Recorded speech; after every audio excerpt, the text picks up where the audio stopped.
Assalamualaikum warahmatullahi wabarakatuh.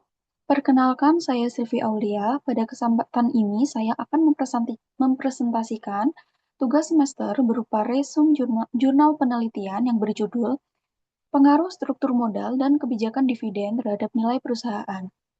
Nah, penelitian ini merupakan bagian dari mata kuliah Manajemen Keuangan 2.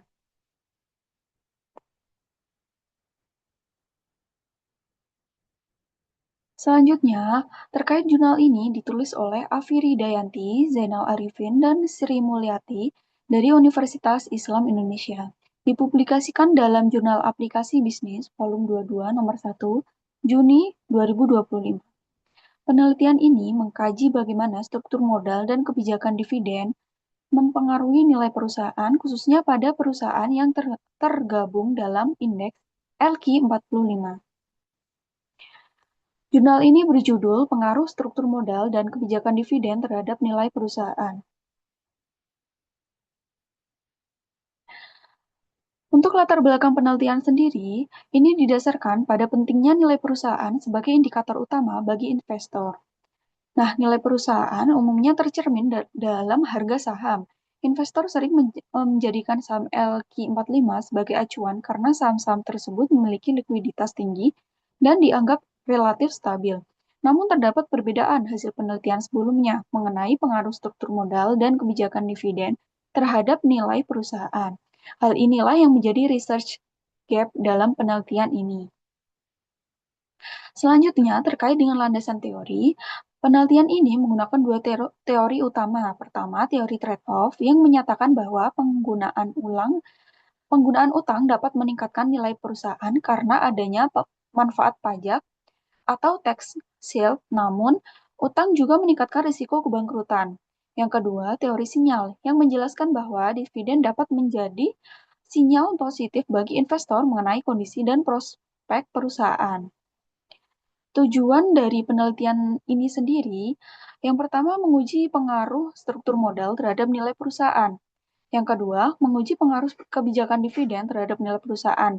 Dan yang ketiga, menguji pengaruh keduanya secara simultan pada perusahaan LQ45. Nah, data sampel penelitian ini menggunakan pendekatan kuantitatif dengan data sekunder yang dipengaruhi dari laporan tahunan perusahaan.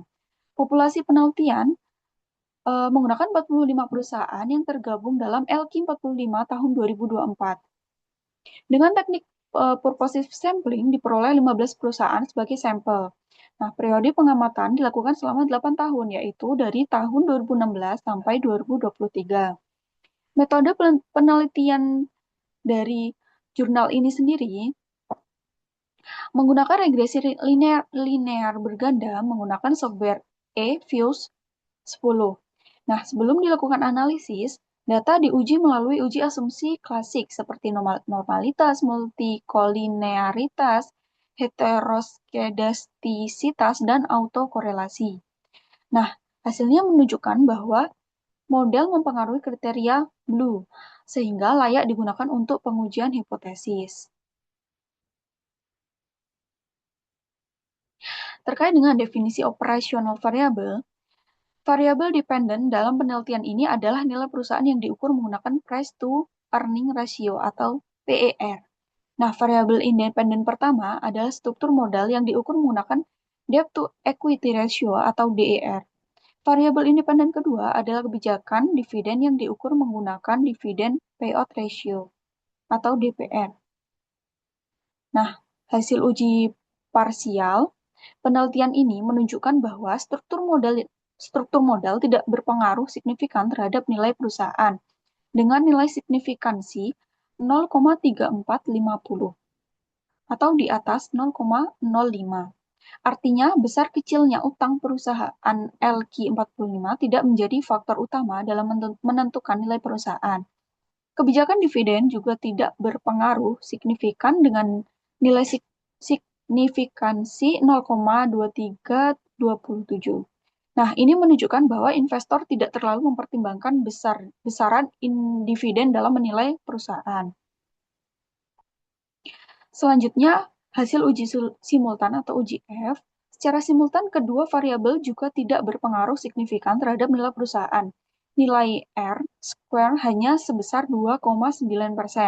Artinya 97,1% nilai perusahaan dipengaruhi oleh faktor lain di luar struktur modal dan kebijakan dividen. Faktor tersebut bisa berupa kondisi makroekonomi, sentimen pasar, dan tata kelola perusahaan atau prospek pertumbuhan. Terkait analisis dan interpretasi, hasil ini menunjukkan bahwa investor pada saham LQ45 cenderung lebih rasional dan berorientasi jangka panjang.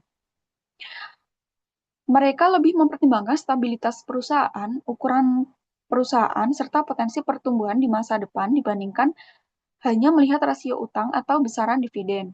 Hal ini juga menunjukkan bahwa perusahaan besar memiliki tingkat kepercayaan pasar yang tinggi. Nah, hasil dari kesimpulan dari penelitian ini menunjukkan bahwa struktur modal tidak berpengaruh signifikan terhadap nilai perusahaan. Kebijakan dividen juga tidak berpengaruh signifikan terhadap nilai perusahaan. Investor lebih mempertimbangkan faktor jangka panjang dan prospek pertumbuhan perusahaan. Implikasinya bagi perusahaan, hasil ini menunjukkan bahwa fokus utama sebaiknya pada peningkatan kinerja dan profitabilitas jangka panjang. Sedangkan bagi investor, keputusan investasi sebaiknya tidak hanya didasarkan pada DER dan DPR, tetapi juga mempertimbangkan faktor eksternal dan fundamental lainnya. Demikian presentasi yang dapat saya sampaikan. Terima kasih atas perhatian Bapak dan Ibu dan teman-teman sekalian. Wassalamualaikum warahmatullahi wabarakatuh.